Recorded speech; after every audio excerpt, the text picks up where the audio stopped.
13h à Aïbongo, Gundam, Tombouctou, même heure à Anifis.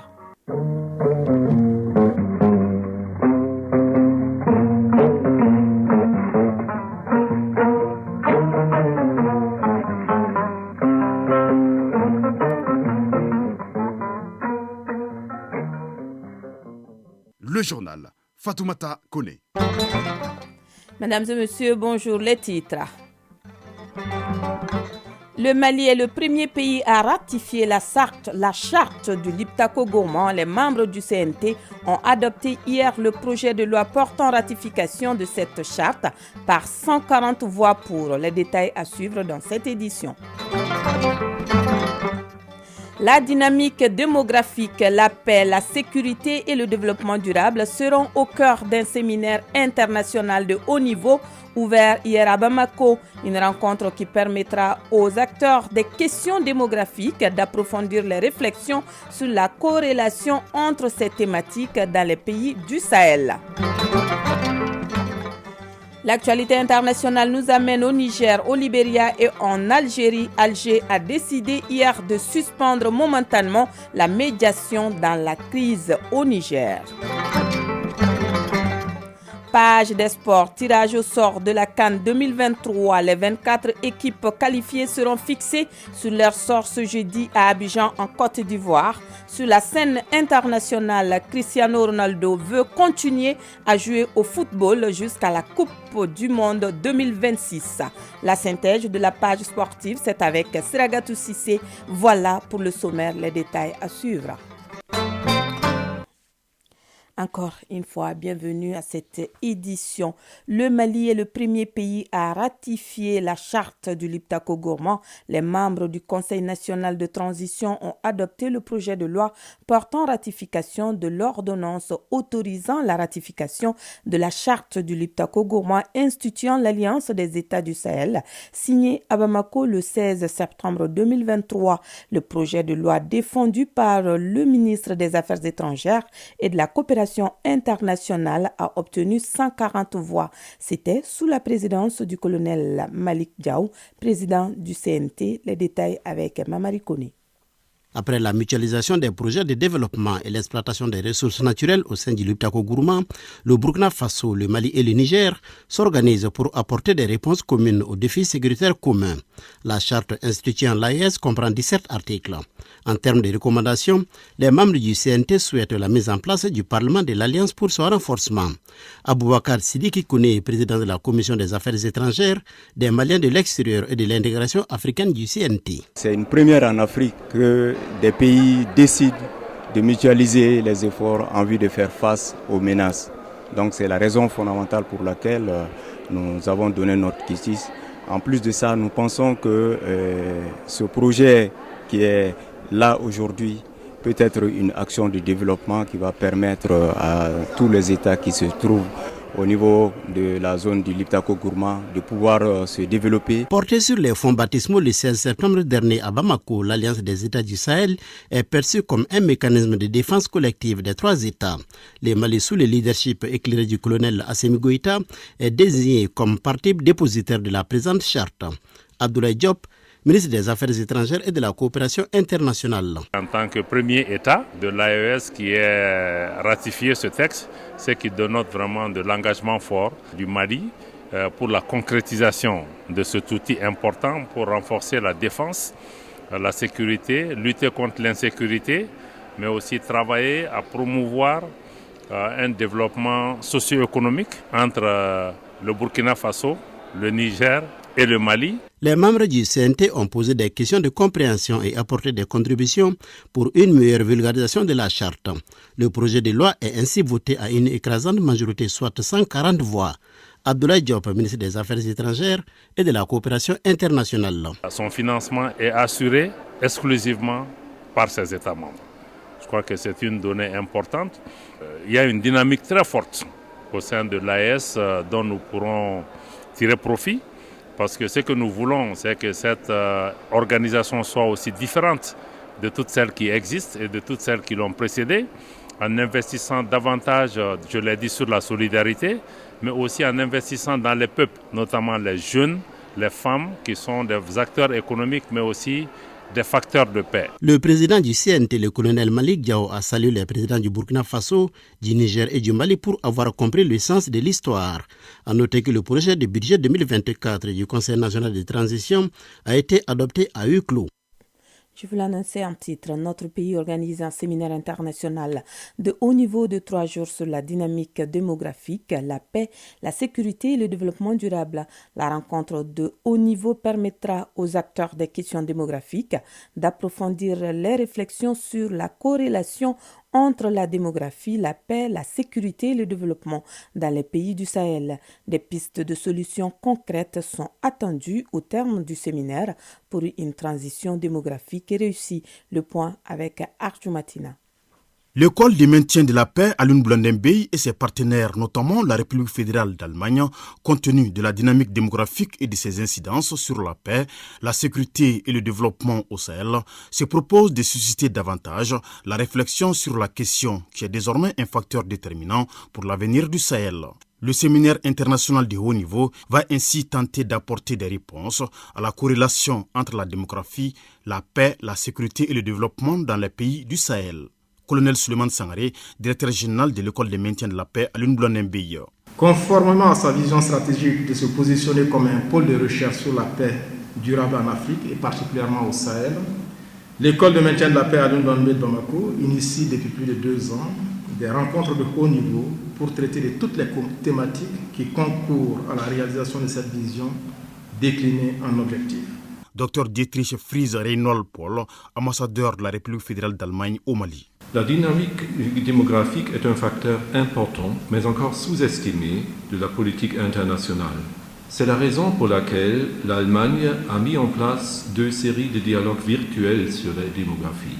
Au Mali, l'Allemagne continue d'accompagner le gouvernement de la transition dans ses efforts. Cela est une évidence. Le Sahel traverse une phase de croissance démographique fulgurante, toute chose qui interpelle les gouvernants dans leur politique de gestion et de prise de décision. Imiran Abdoulaye Touré, ministre de l'Urbanisme, de l'Habitat, des Domaines, de l'Aménagement du territoire et de la population. Comment ne pas s'interroger sur de telles thématiques dans le Sahel ? S'il est une évidence qu'il existe entre démographie, paix, sécurité et développement des relations interactionnelles très complexes. En l'espace de 20 ans, période très courte, la population des pays du Sahel pourrait doubler, ce qui la ferait passer en vase clos de 80 à 160 millions d'habitants en 2040. Général de brigade Daoud Ali Mohamedine, ministre de la Sécurité et de la Protection civile. L'impact négatif des interrelations entre la croissance démographique, la paix et la sécurité peut être d'autant plus préoccupant dans les pays en voie de développement qu'il est nécessaire de faire une analyse approfondie de ces questions critiques en vue d'asseoir un environnement plus propice à la sécurité et au développement. Le séminaire international de haut niveau dure 3 jours.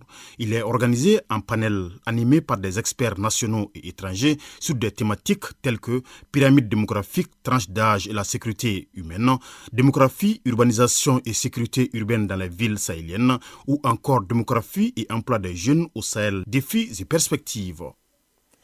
Le réseau Sahel sera mis en place le 26 octobre 2023, une initiative de l'ONG Think Peace. Les initiateurs se sont présentés au ministre de la Jeunesse et des Sports chargé de l'instruction civique et de la construction citoyenne. Les responsables de cette organisation non gouvernementale veulent contribuer à la mise en œuvre d'une alliance des États du Sahel, AES. Le point avec Daouda Kone.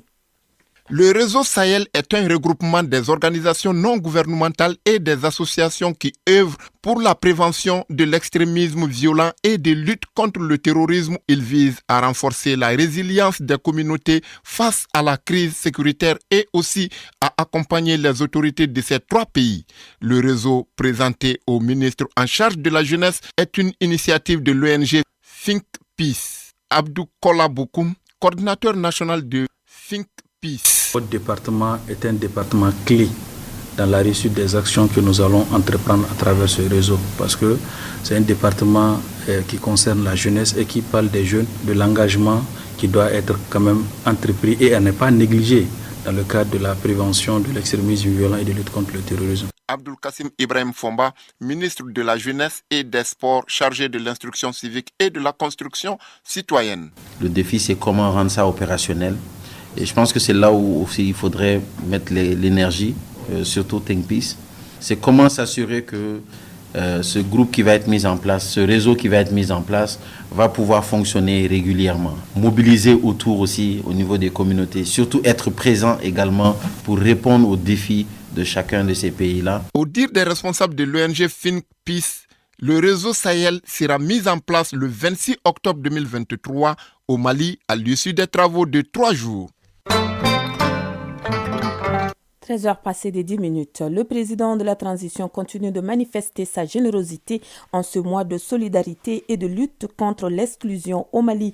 Il offre des kits scolaires aux enfants de l'Amaldem, association malienne de lutte contre les déficients mentaux chez l'enfant. Un geste en ce début d'année scolaire qui s'inscrit dans le cadre des œuvres sociales du président de la transition. Le reportage de Salimata Ndao et de Sidi Modibo Dambélé.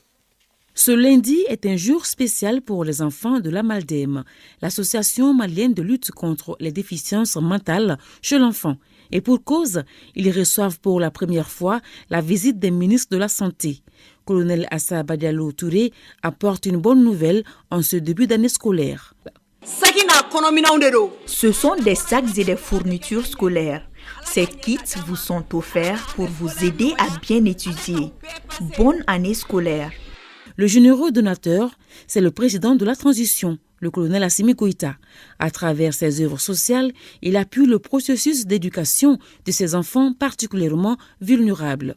Agibou Dambélé, conseiller spécial du président de la transition. Le président de la transition a jugé nécessaire de montrer sa solidarité envers tous les enfants du Mali en général et les enfants de l'Amaldem en particulier. On a amené 180 kits scolaires pour 176 élèves. Ça veut dire que tous les élèves auront leur kit. Aider l'Amaldem dans sa tâche. Créée il y a 39 ans, l'Amaldem rencontre toujours des difficultés dans le fonctionnement. La présidente de l'association a fait cas de certaines préoccupations avant de remercier le président de la transition pour le geste de solidarité. Yasmina Sanogo, présidente de l'Amaldem. Nous traversons une période très difficile et lançons un cri de cœur en sollicitant l'État pour l'accord de financement de la subvention annuelle de fonctionnement de l'Amaldem. Par ma voix et celle des enfants déficients intellectuels, du personnel éducatif et du CA, tous nos remerciements vont à son Excellence, M. Assimi Goïta, le président de la transition, et à tout son gouvernement. Ce geste magnifique soulagera beaucoup de parents d'enfants démunis. La délégation a profité de cette cérémonie de remise qui marque le lancement de la semaine dédiée aux femmes et aux enfants en ce mois de la solidarité et de la lutte contre l'exclusion pour visiter les salles de classe. À l'occasion de la Journée mondiale de la vue, le ministre de la Santé et du Développement social a tenu ce lundi une conférence de presse pour mettre en lumière l'importance de la prévention des problèmes oculaires et l'accès aux soins oculaires de qualité. Le ministère est résolument engagé à améliorer la santé visuelle de la population et à sensibiliser sur les défis qui subsistent dans ce domaine essentiel de la santé. Reportage Agibou Koulibaly. À travers cette conférence de presse, le ministère en charge de la santé travaille activement pour sensibiliser la population à la prévention des maladies oculaires. Professeur Lamine Traoré, coordinateur du programme national de santé oculaire. Cette année, il est prévu des consultations gratuites, d'abord à Bamako, et à la maison des aînés, et puis la chirurgie d'au moins 204 cataractes, avec l'appui de la Banque islamique pour le développement. Ensuite, nous allons continuer avec l'appui de la Fondation Orange pour aller opérer à Gao, à Tombouctou, à Djema et à Kati. Et ensuite, nous allons faire aussi des visites scolaires dans certains établissements scolaires avec l'appui de l'ONG Saïd Severs. Les questions des hommes de médias ont porté, entre autres, sur le taux de prévalence des problèmes de vision dans notre pays, le comportement que la population doit adopter pour maintenir une vision saine au quotidien. Professeur Lamine Traoré, coordinateur du programme national de santé oculaire. Pour une population de 22 millions, on a environ 240 000 personnes qui sont aveugles au Mali. Alors sur ces 240 000, on estime que la cataracte, elle seule, constitue la moitié, donc à peu près 120 000. Et donc chaque année, nous opérons avec l'ensemble des partenaires et les structures du pays à peu près 40 000 personnes. Vous voyez, il reste encore presque 80 000 personnes qu'il faut opérer. Malheureusement, les guérisseurs traditionnels qui sont encore des causes irréversibles de cécité, malheureusement, qui rôdent encore dans beaucoup de nos villages. C'est-à-dire qu'on ne doit pas attendre pour dire il faut qu'on ait mal à l'œil pour aller voir l'ophtalmo. Et le professeur Lamine Traoré de rappeler que la sensibilisation à la santé oculaire et la prévention de la cécité sont des engagements continus. Actualité hors de nos frontières, l'Algérie a décidé hier de suspendre momentanément son offre de médiation dans la crise au Niger. Le gouvernement algérien affirme que les échanges sur une visite à Niamey n'ont pas été concluants et soulève des interrogations légitimes sur la volonté réelle des autorités nigériennes. L'annonce a été faite dans un communiqué du ministère algérien des Affaires étrangères. Toujours au Niger, le retrait des troupes françaises débute aujourd'hui, a indiqué l'état-major de l'armée française. Ce retrait intervient suite à la demande du Conseil national pour la sauvegarde de la patrie réclamant le départ de l'ambassadeur et de l'armée française au Niger. Au Libéria, près de 2,4 millions d'électeurs sont appelés aux urnes aujourd'hui pour élire leur président, leurs sénateurs et leurs députés. 20 candidats sont en liste pour la présidentielle, dont le président sortant Georges Weah qui brigue un second mandat. À ses côtés, il y a également Alexander Kouming, homme d'affaires et aussi l'ancien vice-président Joseph Boaké. La Commission nationale des élections a 2 semaines pour publier les résultats. À Madagascar, la campagne électorale pour la présidentielle 2023, dont le premier tour est prévu le 9 novembre prochain, démarre aujourd'hui avec seulement 2 candidats, dont le président sortant André Rajoelina. 13 autres sont en liste.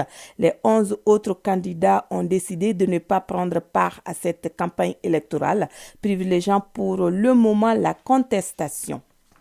2 pays s'engagent à jouer la carte de la médiation en vue de mettre fin au conflit entre le mouvement palestinien Hamas et les autorités israéliennes. Le président égyptien Abdel Fattah al-Sisi et son homologue turc Recep Tayyip Erdogan ont appelé hier les 2 parties à mettre fin immédiatement à la violence et à protéger les civils.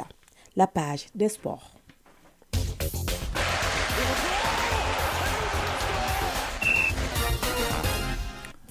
L'actualité sportive, c'est avec Siragatou Sissé. Siragatou, bonjour. Bonjour, Fatoumata Kone. Sport, match amical international. Le Mali se frottera à l'Ouganda ce vendredi au stade du 26 mars dans le cadre de la fenêtre FIFA du mois d'octobre. Oui, c'est un match test très attendu pour les Aigles du Mali face aux Cranes de l'Ouganda. Ce matin, les 18 joueurs sur 27 appelés ont effectué ensemble la séance d'entraînement au stade du 26 mars sous l'œil du staff technique. Des joueurs vont rejoindre le nid ce mardi et le dernier à regagner le bercail est le capitaine Hamari Traoré selon son plan de vol. Plus les jours filent, plus on se rapproche de ce Mali-Ouganda. Le dernier face-à-face entre les 2 équipes remonte au 14 novembre 2021 en éliminatoire de la Coupe du Monde 2022. Victoire 1-0 des Aigles grâce à une réalisation de Khalifa Koulibaly.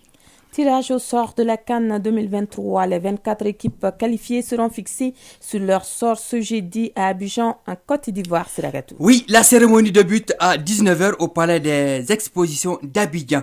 Le Mali est dans le chapeau 2. La CAN Côte d'Ivoire 2023 décalée en 2024, c'est du 13 janvier au 11 février. La compétition se déroule dans 5 villes et 6 stades. Le Sénégal est le tenant du titre. La cérémonie du tirage de la CAN est à suivre en direct et en exclusivité sur ORTM 1, jeudi 12 octobre 2023. Siragatou, hélas, l'AS Mandé, notre représentant, est tombé dans le groupe B de la phase finale de la Ligue africaine des clubs champions féminines. Oui, les Mandékas seront avec les Marocains de l'AS FAR, championnes en titre, les Ghanéennes d'Ampem d'Arkoa et les Équato-Guinéennes de Huracanes FC. Absente en 2022, l'AS Mandé aura à cœur de faire mieux qu'en 2021, éliminé dès le premier tour. Le groupe B est jouable pour les Mandékas, hormis l'AS FAR, 3e participation en autant d'éditions, Ampem d'Arkoa Jalisco et Huracanes FC découvrent la Ligue des champions féminines pour la première fois. Le tournoi est du 5 au 19 novembre 2023. Sur la scène internationale, le Portugais Cristiano Ronaldo veut continuer à jouer au football jusqu'à la Coupe du Monde 2026. Ah oui, l'information a été confirmée par un journaliste proche du club d'Al Nassr. Cristiano Ronaldo, 38 ans, aimerait prolonger son aventure avec le club saoudien d'Al Nassr jusqu'en 2027, histoire de disputer la Coupe du Monde 2026 aux États-Unis, au Canada et au Mexique. Il aura alors 41 ans, ce qui sera sa 6e et dernière Coupe du Monde, un record avant de raccrocher les crampes. Avec votre permission, Fatoumata Koné, cette nouvelle tombée en début d'après-midi, l'UEFA a annoncé officiellement les noms des pays organisateurs de l'Euro 2028 et celle de 2032. Le Royaume-Uni et l'Irlande se sont vus attribuer l'Euro 2028. L'Italie et la Turquie auront l'honneur d'abriter l'édition de 2032. Merci Sregatou Cissé. Je vous en prie. La citation du jour, la médisance est pire que les dettes se remboursent, mais pas la médisance. Une réflexion berbère, Sregatou Cissé. Et si vous êtes à table, on va vous dire bon appétit. Fin de cette édition de Mali Actualité présentée par Fatoumata Koné et réalisation Soumaou Aïdara, mise en onde Abse Traoré, coordination Ousmane Daou. Vous pourrez revisiter nos éditions dans www.ortm.ml. Celle de 13h est mise en ligne par Cheikh Abdel Aziz Koulibaly. L'édition de 19h30 sera présentée par Moussa Papa Aïdara. Bonne écoute radiophonique.